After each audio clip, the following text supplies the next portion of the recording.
Also want to mention here that what we're about to read, these verses continue to reveal the full scope of the redemption and salvation that is written in the stars and the constellations in heaven.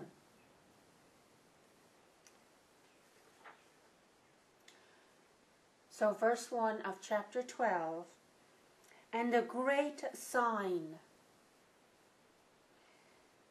So a great or a large sign, something with importance, magnitude, a great designated signal or standard of authenticity was seen in the heaven, and it was presented to John's eyes. He could look at it, he knew exactly what he was looking at. A great sign was seen in the heaven. What was that sign? A woman. And now this refers to the sign of Virgo, which is the first constellation representing God's people, who are part of fallen mankind, from whom the Savior of mankind would be born. So that woman, of course, refers to Virgo, and the Savior who would be born was first spoken about in Genesis chapter 3 as the promised seed of the woman. A great sign was seen in heaven, a woman having been clothed, and she remained clothed with the sun. You know, the sun appears to be in motion when looked at from the earth. It goes along its ecliptic when viewed from the earth, and it looked like a vesture wrapping around the woman. And also the moon's location was under her feet. And on or above her head there was a crown of 12 stars. So the crown of 12 stars was like a victory wreath or a garland prize put on the head of the victor or the conqueror, the winner of a contest. These 12 stars on her head indicate that she is the first of 12 signs. She is the first one of 12. It does not represent or indicate that she is a queen. So a great sign was seen in the heaven, a woman having been clothed with the sun, and the moon was under her feet, and on her head there was a crown of 12 stars, and having in her womb, she was pregnant, and she cries out, being in the pangs of birth. She was travailing or laboring, giving birth to a child, and being tormented to bring forth. This woman was constantly caused torment, you know, like a touchstone with something rubbing against it as testing it or causing marks or pains against this woman. And of course she was being tormented. Why? To produce the child. You know, this torture began as soon as Adam and Eve were thrown out from the Garden of Eden back in Genesis chapter 3. John writes, and there was seen another sign. Where? In the heaven. The first sign was the woman. She's giving birth. That was what we saw. The next sign that we see in the heaven, via John, is, and look, he says, behold, pay attention, a great fiery red dragon.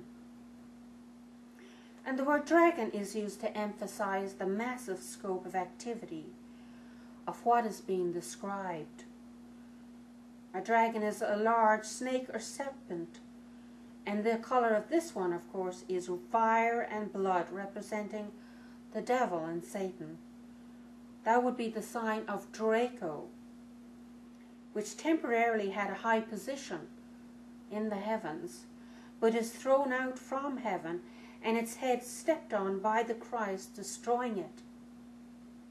You can refer to Genesis chapter 3 verse 15 and Revelation chapter 20 verse 2 for further details. So this second sign in the heaven was a great fiery dragon having 7 heads. Of course, that figuratively refers to his having 7 positions or functions of being chief or the principal part from which to enforce his instruction and directive. And he had 10 horns. Each one of these 10 horns would connote radiance of strength and power to overcome, plus courage in the face of adversity or attack. So this dragon had 7 heads and 10 horns, and on his heads 7 diadems, 7 bands or badges worn to display his position of dignity, of royalty, and earthly dominion as kings and rulers. And his tail, what is his tail doing? His tail hauls or forcefully drags the third of the stars of the heaven. So 1/3 of the angels originally assigned to the only true God were being dragged by this dragon, the devil. Now you could also refer back to chapter 9 and verse 1 that we looked at previously, where the devil, Satan, was referred to as a star which previously fell from heaven and remains in that fallen state. In this one, Draco, we see where he is dragging or hauling with his tail 1/3 of the stars, representing 1/3 of the angels. And he threw or cast them where?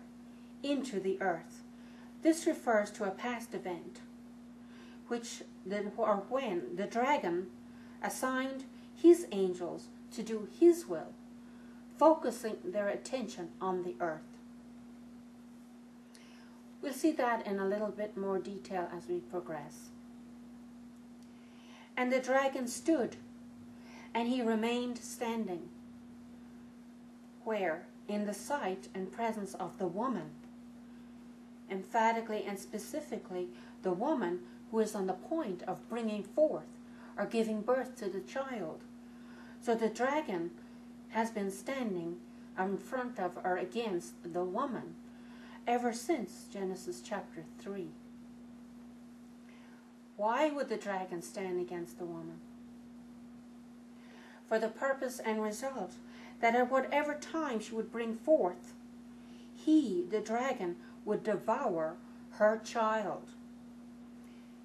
And that would be, as it were, to eat or devour the child that was born, referring to the promised seed of the woman in Genesis 3:15.